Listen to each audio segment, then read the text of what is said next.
El ejército de Israel lanzó múltiples ataques aéreos sobre Irán en la madrugada del viernes 13 de junio, principalmente dirigidos a instalaciones nucleares y objetivos militares estratégicos. Estos ataques son parte de una operación preventiva denominada Operación León Naciente, que Israel está justificando como una respuesta a la amenaza nuclear iraní, considerándola una amenaza existencial para su seguridad. La ofensiva israelí dejó decenas de víctimas mortales, incluidos altos funcionarios iraníes como Hossein Salami, jefe de la Guardia Revolucionaria Islámica, Mohamed Bagheri, jefe del Estado Mayor de las Fuerzas Armadas de Irán. Y mientras Israel se prepara para posibles represalias de Teherán, las tensiones han escalado con el ayatolá Ali Khamenei, advirtiendo a Israel sobre un amargo destino. En paralelo, Estados Unidos ha afirmado no estar involucrado en los ataques, pero monitorea la situación con precaución. Para conversar del tema, tenemos un contacto con Pablo Coloma, analista internacional. Estamos ya en contacto con Coloma Pablo, como bien dijo la Yeri, porque este es un tema muy complejo de entender. La situación en Medio Oriente, tenemos informaciones y reportes que nos llegan desde distintas cadenas internacionales, desde agencias de noticias, todo lo que ha pasado en Palestina, en la Franja de Gaza, pero ahora también el foco se mueve hacia Israel. Claudio Coloma, ¿estás ya en contacto? Hola, ¿qué tal? ¿Cómo te va? ¿Todo bien? Todo bien. Qué bueno. Bueno, hasta aquí preocupado, sí, por lo que estamos viendo. Sí, Claudio, muy en breve, ¿cómo se puede entender que Israel, que está ejerciendo un genocidio, me tomo la licencia de ocupar ese concepto aun cuando tribunales internacionales no lo han declarado, porque es evidente, y me parece que cualquier persona con mínimo de sentido común y humanidad lo catalogarizaría así, pero ¿por qué se mueve a Irán la noticia? ¿Qué está pasando? Irán con Israel han entrado en conflicto militar desde el 7 de octubre del año 2023. Han tenido intercambios de ataques misilísticos en 2 oportunidades, y esta sería la tercera, dentro de un contexto que no está solamente determinado por lo que está ocurriendo en la Franja de Gaza. Bien, lo que está pasando particularmente en este ataque tiene que ver más con un contexto geopolítico un poco más amplio. Irán está negociando de manera indirecta con Estados Unidos, o estaba, no sabemos en qué va a quedar esto ahora, pero Irán estaba negociando con Estados Unidos de manera indirecta un nuevo acuerdo sobre tratamiento nuclear y enriquecimiento nuclear. Bien, recordemos que durante la primera administración Trump, cuando él llega a su administración, él se sale de un acuerdo de múltiples partes en la cual Estados Unidos era el principal actor. La JCPOA, creo que no me acuerdo muy bien las siglas, nunca me las aprendí muy bien, pero es un acuerdo en el cual se negocia junto con actores de la Unión Europea para poder determinar cuáles son las reglas para que Irán pueda tener energía nuclear o desarrollo nuclear. Bien, Trump se sale de este acuerdo, que había costado bastante llevarlo a cabo, y hoy día, en esta administración, una administración Trump 2.0, con una política exterior bastante más pragmática, estaba llevando a cabo esta negociación para poder poner los términos con Irán y fijar definitivamente una especie de paz. Bien. Hola, ¿Y en qué consistía esto? Sí, justamente. Consistía básicamente. Dime. Sí, justamente geopolíticamente me gustaría saber cuáles son los escenarios que queda Estados Unidos con esto. Porque es bastante relevante entender su rol en este conflicto. Te planteaba el escenario, digamos, el contexto de las negociaciones sobre el proyecto nuclear iraní para entender el contexto en términos de Irán, de Israel. Lo que hay que entender hoy día, o lo importante hoy día, no es el contexto para Estados Unidos, es el contexto para Israel. En un escenario en el cual Irán establezca un acuerdo definitivo con Estados Unidos sobre la cuestión nuclear, naturalmente que no le conviene a Israel. Israel lo que le conviene y su contexto que le favorece construir es tener siempre a Irán como un actor disruptivo, un actor que podamos significar o que Occidente pueda significar como un enemigo. Y naturalmente que Estados Unidos, en esta política más pragmática de Trump, estaba yendo en contra de ese objetivo israelí. Esto en un contexto incluso un poco más grande. Irán hace ya un par de años atrás ya había establecido relaciones diplomáticas con Arabia Saudita. Es decir, el escenario típico de conflictividad de Medio Oriente no solamente está dado por Palestina-Israel, sino que también está dado por Irán-Arabia Saudita, Irán-Israel. Bien, ese escenario de conflictividad hoy día se estaba reduciendo únicamente a el genocidio. Bien, entonces naturalmente que ese contexto a Israel no le conviene para nada y este ataque, a mi juicio, su principal objetivo es romper ese proceso de negociación que se estaba encaminando con Estados Unidos e Irán. Claudio, ¿cómo se interpreta estratégicamente la operación León Naciente?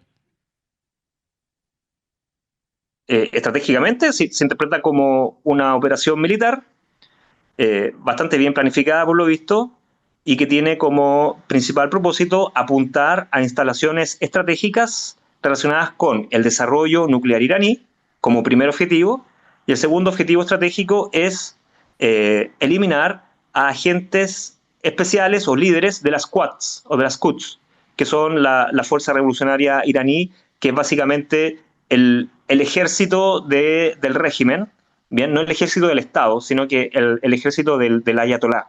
Bien, y aquí vemos que mataron a la cabeza de esta fuerza. Claudio, el gobierno de Trump, como has mencionado, afirmó que no participó en los ataques israelíes, destacó que el país estaba informado de los planes sí. Marco Rubio, su secretario de Estado, subrayó que la acción israelí es unilateral y que la prioridad de Estados Unidos es proteger a sus fuerzas en la región. ¿Cómo mueve todo esto el mapa geopolítico de la zona y de los actores internacionales en general, las principales potencias del mundo, China, Estados Unidos, voy a sumar a Rusia, los organismos multilaterales? Pensando también en que Israel está en una guerra fratricida, en un genocidio, contra Palestina. ¿Cómo se mueve el apoyo o falta de apoyo que va a tener Benjamín Netanyahu y sus acciones a nivel geopolítico del resto de actores a nivel mundial? Yo no estaría tan seguro de la información que estás entregando, pero entiendo por qué la entregas.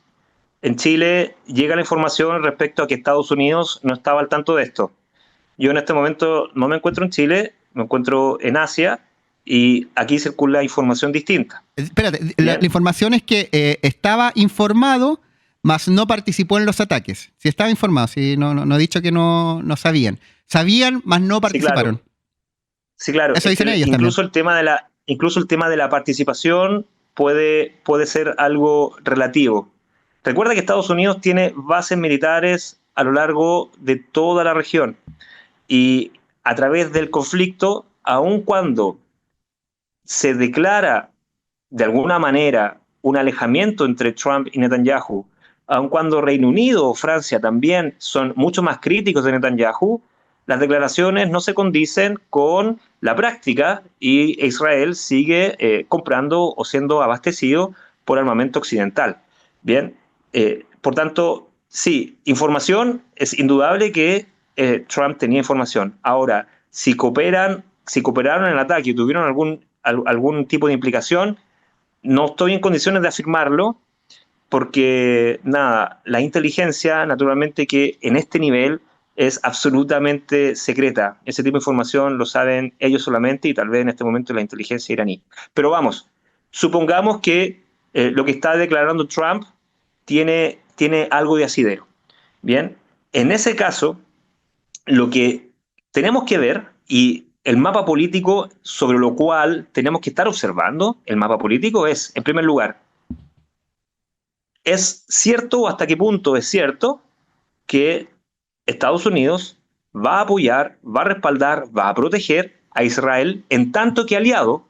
Hoy día el mundo está cambiando tan vertiginosamente que ni siquiera estamos seguros si Estados Unidos con Israel son aliados. Por tanto, tenemos que ver si es que la respuesta iraní va a implicar un conflicto bilateral únicamente o se puede expandir con Estados Unidos, por cuanto tradicionalmente Estados Unidos con Israel son aliados. Eso por un lado.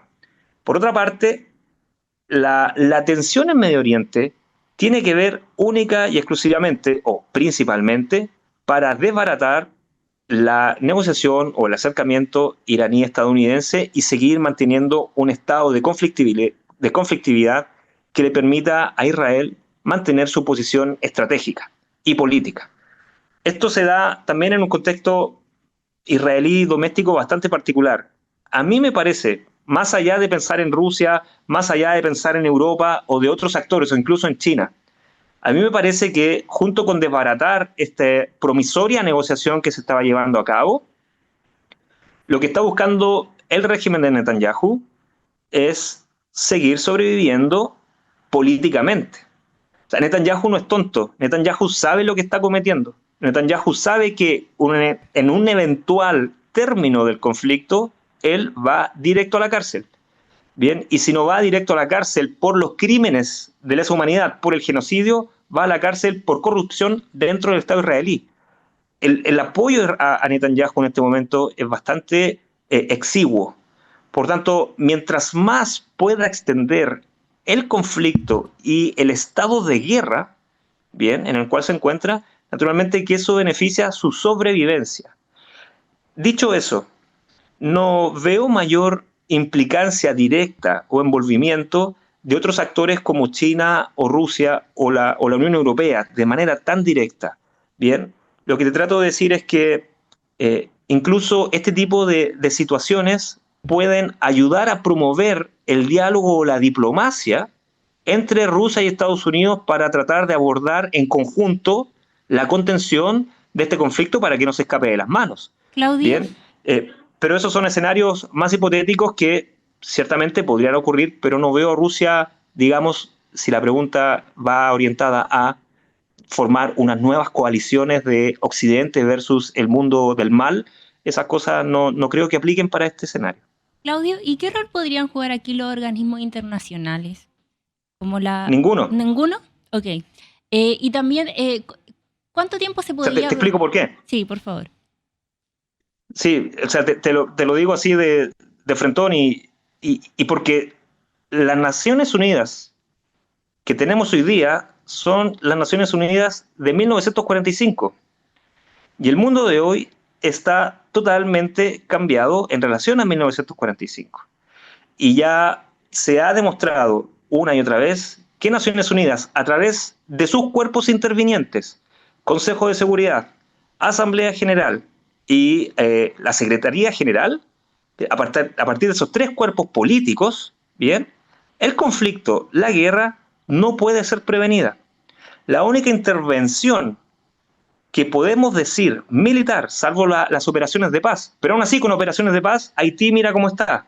Bien, aún así con operaciones de paz, mira la República Democrática del Congo con Ruanda, mira cómo está. Bien, o sea, aún así con operaciones de paz, la conflictividad continúa. El único escenario conflictivo en el cual Naciones Unidas tuvo una intervención directa a través de una declaración del Consejo de Seguridad, que es el principal órgano rector de las Naciones Unidas, fue en la Guerra de Corea. Y eso ocurrió con la omisión, no con el veto, con la omisión de la entonces Unión Soviética. Desde entonces, y estoy hablando de 1953, o sea, desde entonces Naciones Unidas ha sido totalmente incapaz de poder solucionar, y es imposible hacerlo, el principal tema que envuelve a las relaciones internacionales, que es el conflicto. Claudio, justamente en un momento mencionaste a Netanyahu y me gustaría ir hacia ese punto porque el día de ayer partidos contrarios al primer ministro buscaban aprovechar la desunión de la mayoría parlamentaria y lamentablemente esto no fructiferó. Votaron 61 a favor de los 120 diputados y Netanyahu aún deberá enfrentarse a una parte de su partido. Mi pregunta es, ¿qué tan cierto es si esto se llegase a derribar? Al gobierno en tiempos de guerra, ¿constituiría un peligro existencial para Israel como entre sus ciudadanos? No entendí la pregunta, la parte final de la pregunta. Sí, lo que pasa es que si se llegara a derribar el gobierno de Netanyahu con la mayoría parlamentaria, ¿esto podría significar un peligro existencial para Israel, para la gente que está a favor y en contra? Mira, no soy experto en política doméstica israelí o en materias constitucionales, ¿bien? Okay. Pero mi intuición y mi experiencia me indica que Israel está en estado de guerra, por tanto ese es un estado constitucional que fue aprobado por el Parlamento israelí.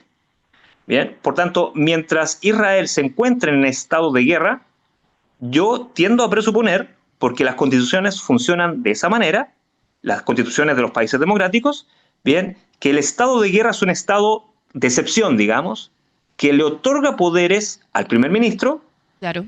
de manera tal que no sea reemplazado. De hecho, mira lo que está pasando en Ucrania. Ucrania, ya llevamos a Zelensky, ya debió haber hecho elecciones o debería estar por llamar a elecciones, y Zelensky sigue en el poder. Y naturalmente que ya completamente derrotado militarmente, Ucrania es una bomba de tiempo, ¿bien? Y Zelensky sigue en el poder y lo va a seguir siendo o va a seguir estando en el poder porque él no quiere llegar a un acuerdo de paz. Valga lo mismo para Israel.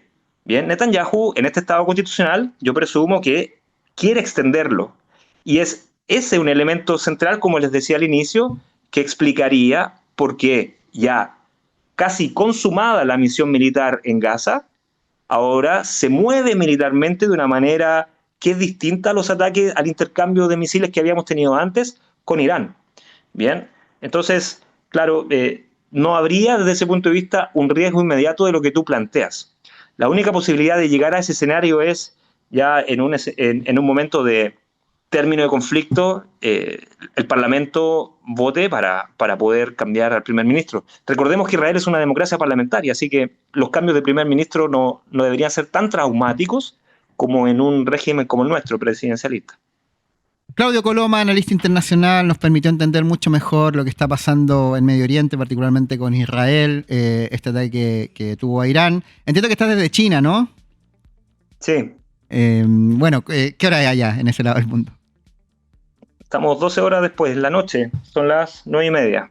Bueno, un saludo desde el otro lado del mundo. Muchas gracias por el contacto y estamos atentos a cualquier información. Seguimos en contacto en una próxima oportunidad. Muchas gracias, Claudio. Que estén bien. Gracias. Igual Saludos. a ti.